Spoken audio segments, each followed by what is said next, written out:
Salut! Il y a quelques temps, j'ai fait un live sur un sujet qui vous a fortement intéressé. Alors j'ai décidé d'en faire une vidéo un peu plus complète. Tout d'abord, avant de passer derrière mon écran, je te dresse un peu le contexte. Je vous avais parlé, je vous avais annoncé sur la chaîne que j'étais en train de monter une structure et que je monte un projet et j'ai besoin de faire un business plan dans lequel j'ai plein d'informations sur les entreprises qu'il y a.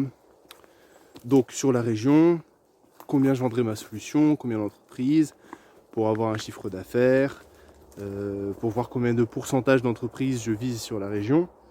Et si toutes ces choses-là vous intéressent, parce que c'est des choses que je suis encore en train d'apprendre, mais ce serait pas mal, je sais qu'il y a des personnes qui m'ont demandé de renseigner un peu, de documenter l'expérience que j'ai au niveau de monter l'entreprise, comment ça se fait, quelle documentation faire, quels organismes adresser, bon ça dépend de la région où tu es, etc. Mais comment est-ce que tu fais un business plan, ça par exemple c'est un truc super contre-intuitif. Faut déjà, voilà, moi c'est parce que j'ai fait, j'ai déjà monté des auto-entreprises seules. Là je te parle pas d'être auto-entrepreneur, hein. Auto-entrepreneur en tant que freelance c'est une chose, là je te parle vraiment de monter une structure avec des parts, aller voir des juristes pour qu'ils te fassent des statuts dans lesquels si tu te fais racheter des parts, t'es protégé, tout ce genre de choses en fait. Il y a beaucoup de choses à prendre en compte. Et bon, il y a des vidéos qui sont toutes faites hein, sur comment faire, mais je sais qu'il y en a qui étaient intéressés par... oups là, attention, faut pas, ne pas tomber, il y a beaucoup de cailloux ici. Voilà, il y en a qui étaient intéressés par, je vais faire une petite pause, par le fait que je documente un peu cette aventure qui est la mienne. Donc si ça vous intéresse, n'hésitez pas à me dire sur quoi vous aimeriez avoir un retour d'expérience, sur quel sujet particulièrement, parce qu'il y a le code mais pas que.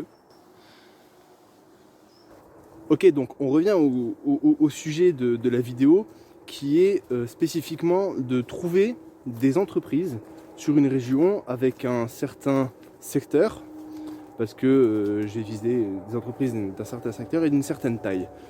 Et il faut avoir des informations assez précises sur où sont ces entreprises, comment aller les chercher. Parce qu'il faut savoir que maintenant l'API Sirène, il y a de la géolocalisation dedans. Alors il n'y a pas les coordonnées des dirigeants, mais c'est facile à trouver. Après c'est de la prospection sur internet. Tu as un CRM, il y a des CRM open source qui se chargent de ça, dans lesquels tu peux faire ta gestion de clientèle. Passer derrière mon écran, je vais te montrer comment est-ce qu'avec un petit script Python basique, tu peux te faire déjà un premier fichier dans lequel tu vas trier cette tonne d'entreprises qu'il y a sur la France, mais tu vas pouvoir les trier par taille, donc par taille de salariés, tu vas pouvoir les trier par secteur d'activité, et ça c'est déjà super important, et tu vas pouvoir en extraire des informations comme leur nom, leur adresse, et possiblement, mais c'est très rare, quand il y a un contact qui est mis, tu vas pouvoir aussi le dégoter. On passe derrière mon écran. Ok, bon, alors on se retrouve derrière mon écran, donc sur le site api.gouv.fr. Il y a plusieurs API sur ce site, hein, on peut le voir ici. Il y a pas mal d'API. Il y a des API, entre autres, nous, celle qu'on va utiliser, c'est l'API Sirène, mais il y a des API sur lesquelles j'ai d'ailleurs fait certains articles sur le blog, pour ceux qui sont intéressés, qui veulent aller voir. Il y a plein d'API. C'est super pratique pour une personne qui veut s'intéresser à la manipulation d'API, mais celle qui nous intéresse aujourd'hui, c'est l'API Sirène de données ouvertes. Donc dans cette API, on a des données. Alors il y a plusieurs versions, hein. Mais on peut avoir donc les données directement, ou on peut avoir, donc si là je clique accéder au jeu de données, il va me faire télécharger le format Excel des jeux de données, mais moi ce qui m'intéresse c'est d'avoir du temps réel. Le format Excel, une fois qu'il est chez moi, il n'est pas modifié, tandis que l'API est modifié régulièrement. Et donc en fait, donc on a 3 API si je me trompe pas, dans lesquelles on va avoir des dénominations d'entreprise, des sirènes, des sirettes, des codes NAF, des dates de création, siège social, forme juridique, tranche d'effectifs, ça c'est les données minimum. Donc on a quelle API sirène utiliser, sur quoi on peut cliquer ici et on va nous expliquer qu'il y a plusieurs versions, donc l'API sirène données ouvertes, la celle de l'INSEE, l'API entreprise. Celle qu'on va utiliser, c'est celle qui ne nécessite pas d'enregistrement, où il n'y a pas de restriction, c'est l'API sirène données ouvertes, qui contient le nombre d'informations qui nous va. Donc là, je suis directement sur la documentation de cette API. qui est une documentation d'API lambda, pour ceux qui sont familiers avec les API. On nous explique un peu ce qu'est l'API, comment l'interroger, donc les formats de requêtes, et on nous donne aussi des endpoints qu'on peut tester. Alors là j'en avais testé un, on va le retester. Donc je peux soit aller chercher les établissements, soit les unités légales. On voit ici qu'on est sur l'API V3. Plus loin, on a des endpoints de l'API V1 ici. Et donc c'est que du get. C'est que du get, ce qui est normal parce qu'on va que chercher des informations. Mais nous, ça nous va très bien puisqu'on veut juste aller chercher des informations. Donc on va ici faire un get, ça nous ouvre dans une nouvelle fenêtre un appel donc qui est fait à l'API. Alors là, ce qu'il y a de bien avec le navigateur, c'est qu'il met en forme cette donnée là qui arrive brute, il la met en forme directement parce qu'il reconnaît que c'est du JSON. Et on va voir que on a des établissements qui sont donc numérotés 0, 1, 2, 3 et je crois qu'on en a 10 par page. Et on va avoir donc un identifiant à chaque fois, un numéro sirène, sirette, statut de diffusion, on a pas mal de choses. On a par exemple le libellé de la voix, le code postal, ce genre de choses que j'avais évoquées qui nous intéressent pas mal. Quand est-ce que ça a été créé? Puisque là on a tapé sur les établissements, on voit que ils sont reliés à une unité légale. Si on avait directement tapé sur les unités légales, hop, on aurait directement toutes les informations sur l'unité légale en question. Donc voilà, on a vu un peu ce que ça faisait quand on faisait des appels sur les endpoints. Ce qui va être important, c'est que nous, on va vouloir faire des tris. Alors moi, j'utilise plutôt les V1 et V2. Parce qu'en fait, sur les V1, V2, la V3, elle est pas finalisée encore bien assez à mon sens. Il y a des choses qui sont faites, on sait par les établissements et les établissements, les unités légales, mais moi, ça m'intéresse pas forcément. Ce que je préférerais, c'est aller chercher des informations, par exemple, en mettant directement dans l'URL des paramètres. Donc par exemple, ici on a des recherches texte dans lesquelles on peut mettre des paramètres comme l'activité principale, le code postal, le code commune, le département.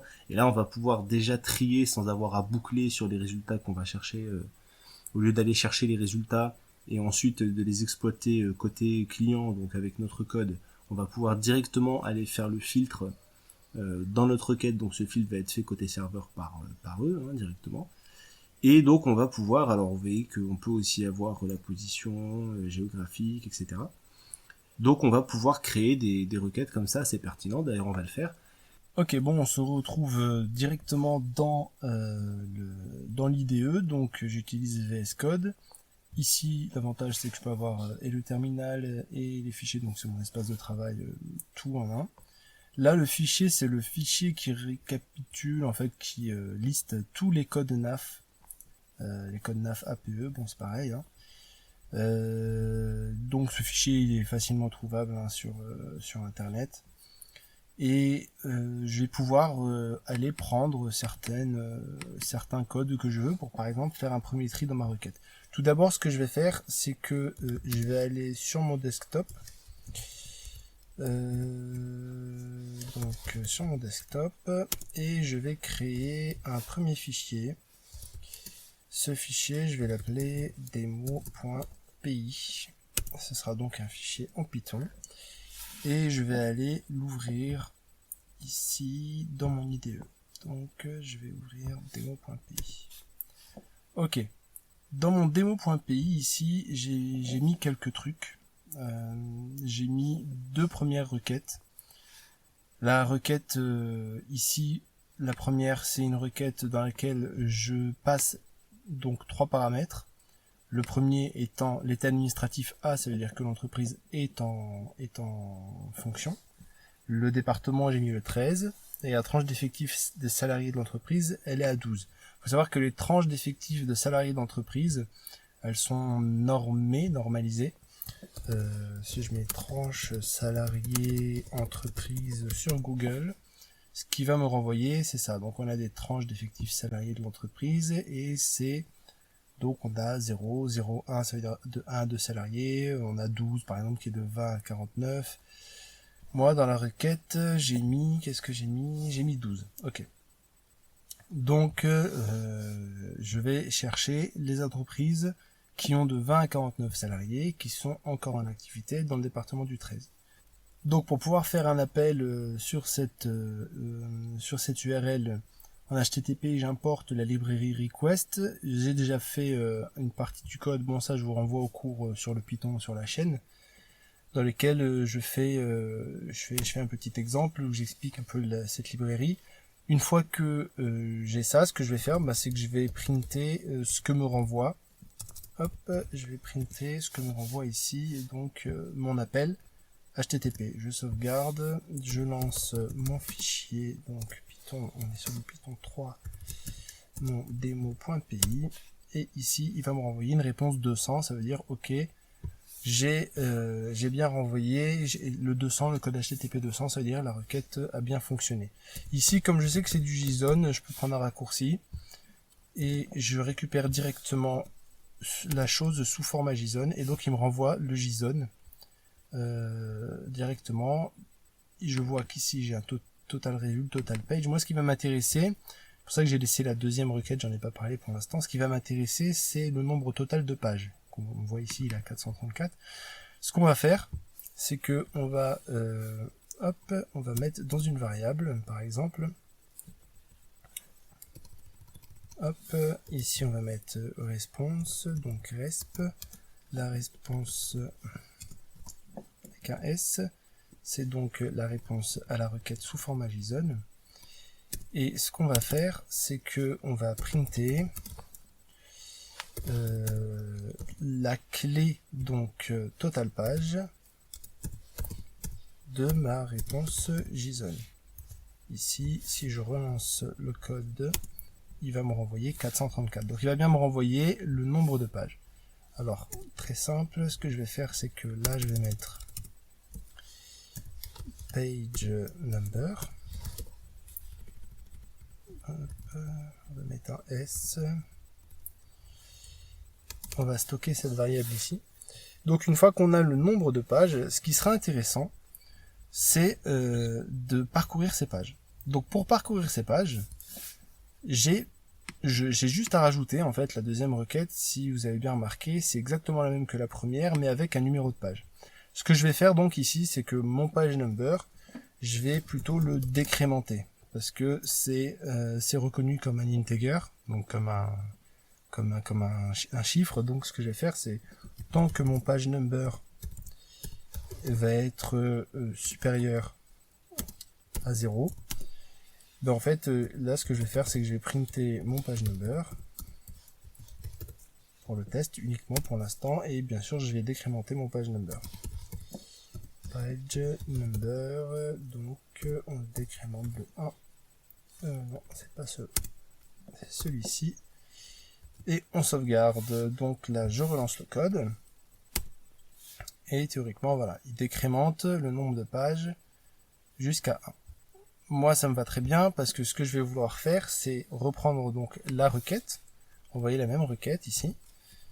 Et au lieu de mettre le numéro 1 de la page, ce que je vais rajouter ici, alors, on va prendre le tout carrément. Hop, on va refaire une requête, et ici, au lieu de mettre et page égale 1, on va mettre et page égale, et on va rajouter la variable donc qui va être page number ici. Et pour vérifier la chose, au lieu de printer à chaque fois page number, hop, on va faire un print du résultat de ma requête. Donc normalement on devrait avoir que des codes 200. Tac tac tac, modby, voilà. Ici en fait pour la concaténation, il faut que ce soit une string. Donc je force le fait que ce soit une string. Et je relance. Donc là, voilà, j'ai que des réponses 200. Je vais arrêter le code, c'est pas la peine d'aller jusqu'en bas. Ce que je vais faire, c'est que, pour ne pas me faire jeter par le serveur, parce que je crois qu'il y avait des limitations, on va faire une petite tempo. Alors pour faire une petite tempo, très simple, on va importer la librairie time. Et une fois qu'on a importé la librairie time, alors je vais plutôt le faire à la fin directement de la boucle. Ici, je vais mettre time.sleep et je vais mettre une seconde. Allez. Donc en fait, toutes les secondes, il va lancer la requête. Et ici, en fait, je vais printer le JSON que je reçois de la première page. Donc là, ce que je vais avoir, si je relance, c'est qu'il va me lancer, voilà, il va me relancer toutes les secondes un JSON. Si je regarde bien, je reçois ici donc un total result, total page, pareil, et une clé établissement. C'est cette clé là qui va m'intéresser. Je vais donc faire un peu comme là-haut, c'est-à-dire que je vais mettre établissement, là on va le mettre au pluriel, c'est mon reg.json duquel je prends la clé établissement, hop, mais elle est au singulier, il faut que je fasse gaffe ici. Et en fait, ce que je vais faire, c'est que au lieu de printer mon reg.json, je vais printer à chaque fois l'établissement. Alors, je print à chaque fois vraiment pour être sûr. J'y vais pas à pas. Hein. Je print à chaque fois les établissements donc de la page. Et ici, je reçois bien à chaque fois les établissements de la page. Je vois bien que je reçois l'identifiant de l'établissement, son sirène, son sirette, etc. Donc là, je commence à avoir mes établissements. Chose que je pourrais faire, c'est déjà prendre une bonne initiative qui est de faire par exemple des fonctions. Là ici, je pourrais mettre certaines choses dans une fonction puisque je vais pouvoir réutiliser. Puisque là je vais donner à ce fonctionnement, ce while, je vais lui donner le page number.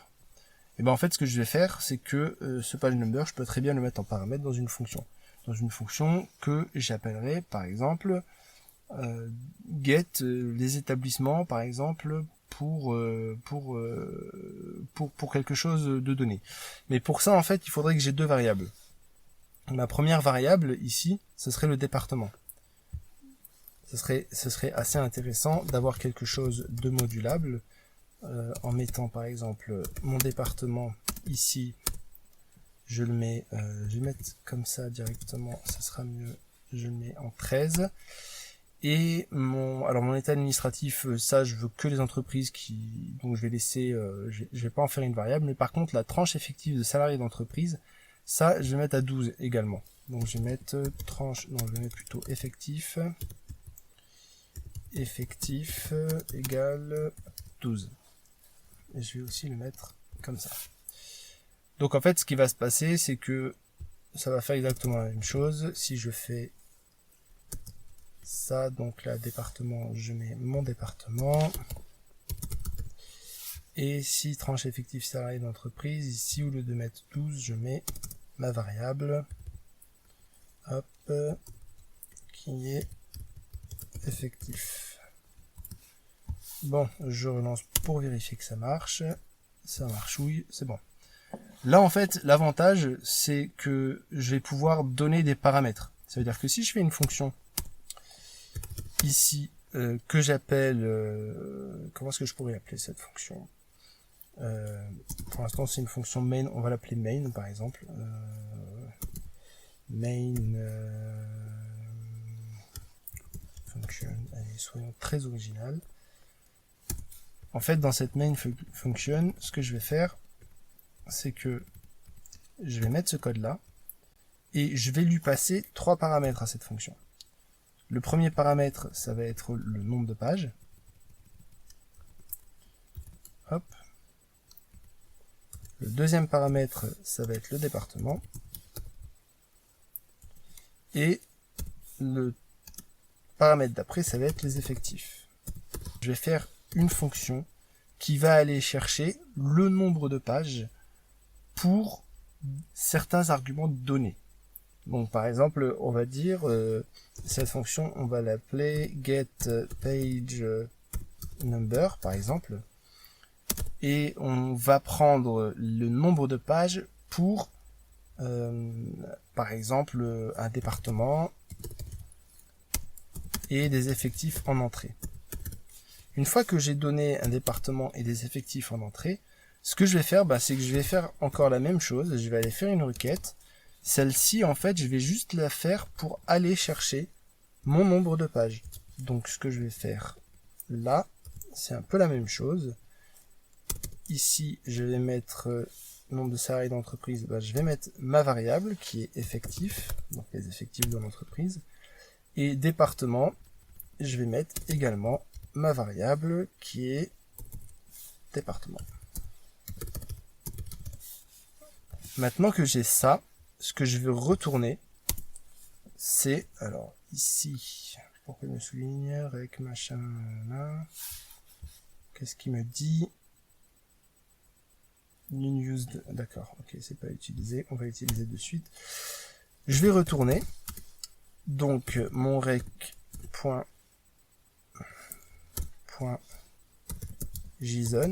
et je vais retourner ici la clé qui était total page ici. Hop. Voilà. Donc en fait, au lieu d'avoir ici mon page number, je vais aller le chercher directement dans une fonction. Donc toute cette partie ici. Hop. Non, c'est du Python. Donc toute cette partie ici, je vais la factoriser. Et donc en fait, le page number là, dans ma main function, ce sera le getPageNumber.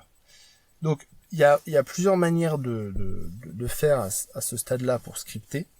On peut soit tout simplement cette variable ici, la déclarer ensuite en faisant quelque chose comme ça. Donc au lieu d'avoir rest total page, pour que ce soit un peu plus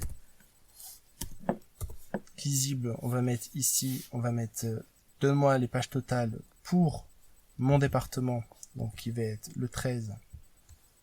Hop, et mes effectifs qui vont être 12.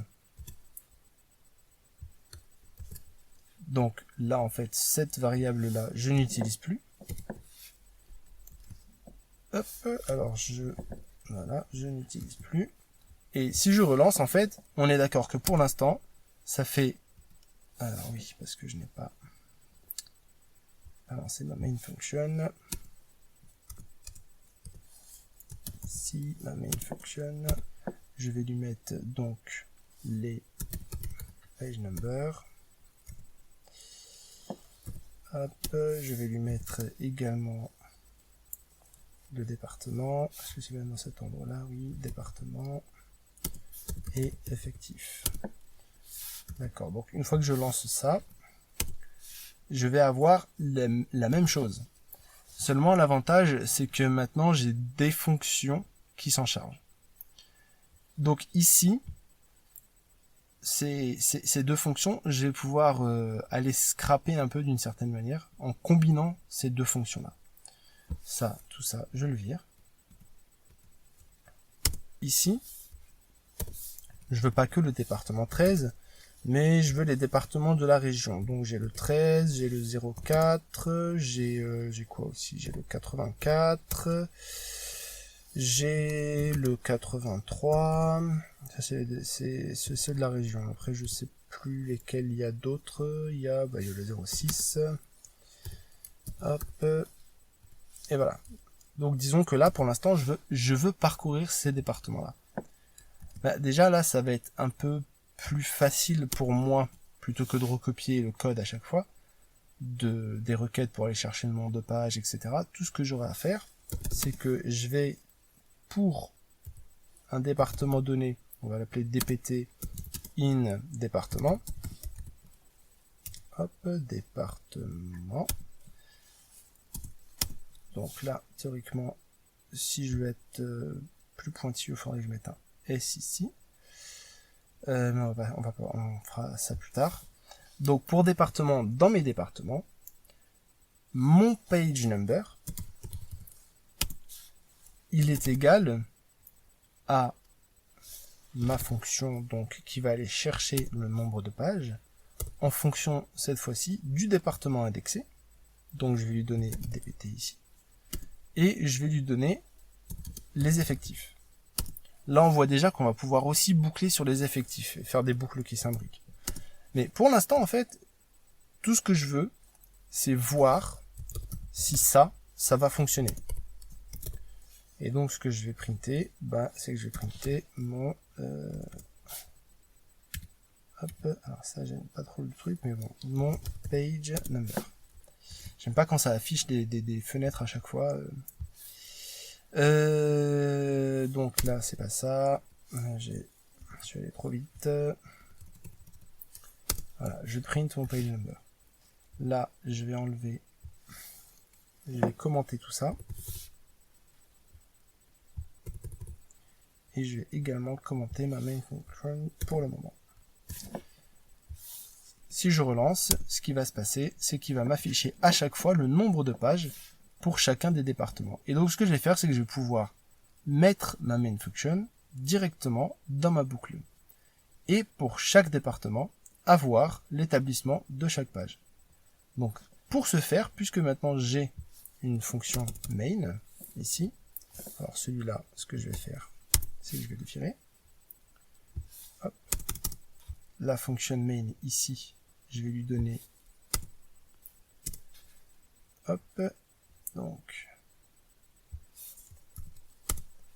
je vais faire main function, et je vais lui donner les paramètres qu'il faut, qui seront donc mon page number qui est juste au-dessus. Je vais lui donner le département qui est indexé, et je vais lui donner les effectifs qui sont encore à 12 plus haut. Et dans ma main function, de toute façon, il me print les établissements à chaque fois. Donc, on va voir si le truc fonctionne. Donc, il me print bien les établissements à chaque fois. Mais pour l'instant, on va on va rajouter une petite complexité à la chose. Disons que je veux les effectifs 12. La tranche d'effectifs, donc 12, 21 et 22. Voilà. Donc de 20 à 100 salariés, à peu près. Donc 12, 21, 22, on va faire 12, 21 ici et 22. Donc maintenant que mes effectifs c'est un tableau, je vais parcourir ce tableau. Donc je vais faire pour donc effectif, on va l'appeler f in effectif, donc dans mon tableau nouvellement créé, tu me fais ça. Donc en fait ce qu'il va faire, c'est qu'il va parcourir les effectifs de mon tableau, il va parcourir pour chacun des effectifs les départements, et pour chaque département, il va me donner le nombre de pages qu'il y a. Pour ça, en fait, ici, c'est plus effectif auquel je fais appel, mais ma petite variable f, qui est donc l'effectif indexé. Si je fais ça, hop, et que je lance le code, il va donc m'envoyer les effectifs à chaque fois. Alors pour en être sûr, ici, au lieu de printer les établissements, dans les établissements, je vais aller printer la variable. Alors, on va faire un appel pour voir ce que ça renvoie. Donc ici, ça va être la variable que je veux, ça va être la variable code postal, par exemple. Il n'y a pas une variable département qui, voilà, département, c'est plus simple. Ce que je vais faire, c'est que je vais renvoyer de l'établissement son département. Alors, c'est pas une variable, c'est une clé, là. Donc, je vais renvoyer ici le département à chaque fois. Tac, tac, tac, tac, list indice integer, elle est où l'erreur, page number, établissement, département, pourquoi est-ce qu'il n'est...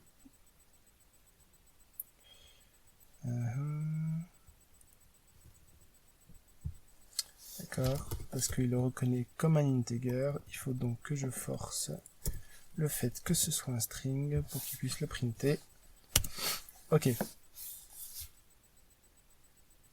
List indice must be integer. Ah oui, non, là, c'est normal. For E in établissement, faut que je parcours les établissements. Ici, je vais afficher pour chaque établissement son département. C'est sûr que là, ce que je voulais faire, c'était pas possible. Je voulais afficher, en fait, le département pour tous les établissements. Pas comme ça que ça marche. Donc là, voilà, il m'affiche les départements. Là, pour l'instant, on est dans le 13.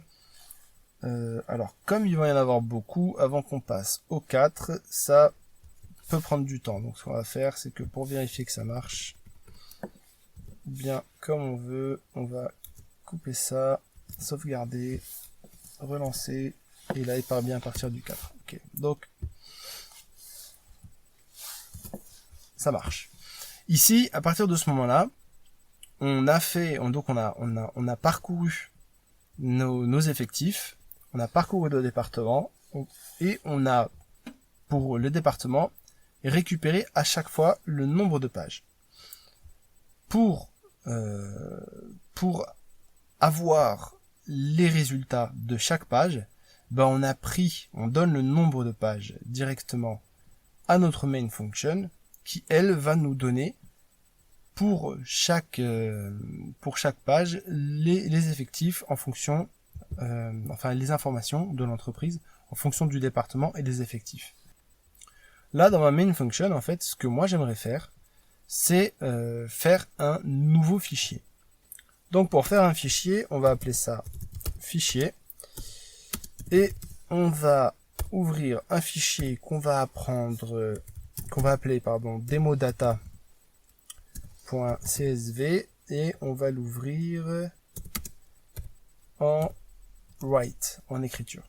C'est-à-dire qu'à chaque fois qu'on va l'ouvrir, et à chaque fois qu'on va écrire dedans, ça va réécraser tout ce que on aura mis dedans. Et ici, donc on va pouvoir toujours printer le département, mais ce que j'ai envie de faire, pourquoi j'ai mis CSV, parce que j'ai envie de faire un fichier dans lequel, déjà on va mettre les en-têtes, on va mettre des en-têtes, on va écrire dans le fichier par exemple le département. Ici, on va séparer ça par un point virgule. On va avoir par exemple donc le siret et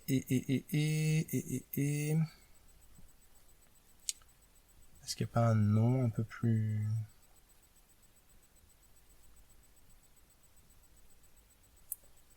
Bon, on va prendre juste pour l'instant le département et le siret, ça ira bien.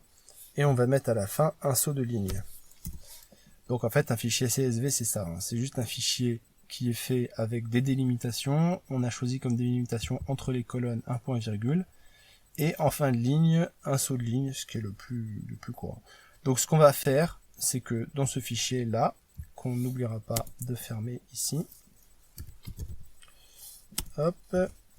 Bon, alors je sais qu'il y a une autre syntaxe, on me dit souvent il y a une autre syntaxe, tu peux utiliser la while, open, etc. Là je veux faire au plus simple et puis je l'intègre dans le code de manière le plus lisible possible. Ici j'ouvre mon fichier et pour chacun des établissements, je vais dans mon fichier écrire, donc fichier.write, je vais écrire, donc alors là faut bien mettre str devant pour le forcer à lui dire que c'est bien du string, donc on va mettre le département. Hop, on va ajouter le point virgule et un espace derrière. Ensuite, on va ajouter ici l'autre donnée qui est pas le département mais le siret. Donc on va chercher la clé siret ici. Et on va rajouter à la fin un saut de ligne. Ici, plus, et on va mettre notre saut de ligne. Hop, on relance ça. Donc on le laisse un tout petit peu faire, parce qu'on va pas attendre et le laisser tourner, mais vous avez compris le principe, on peut laisser tourner ça toute la nuit en fonction de la complexité de la chose. On va se rendre sur le bureau. Et sur le bureau, on va voir qu'il y a maintenant un fichier qui s'appelle demodata.csv. Et si je l'ouvre, il est automatiquement reconnu, là c'est LibreOffice, mais ça aurait pu être Excel si vous êtes sous Windows. Il va être automatiquement reconnu comme un fichier qui peut rentrer dans un classeur Excel ou classeur OpenOffice. Et donc là, il voit que la délimitation, ça peut être séparé par un point virgule. Et donc, il va bien nous le formater. Il va bien vous reconnaître les délimitations. Et donc, on va avoir pour le département et le SIRET. Alors là, on peut mettre toutes les informations qu'on veut. Et ensuite, ça va être assez facile de trier par, si on veut trier, par exemple, par SIRET. Ce qui ici n'a aucun sens, hein, mais on peut le trier par SIRET, on peut le trier par département ensuite, et on peut travailler notre fichier Excel d'une manière un peu plus précise que si on avait tout le gros fichier Excel à la base.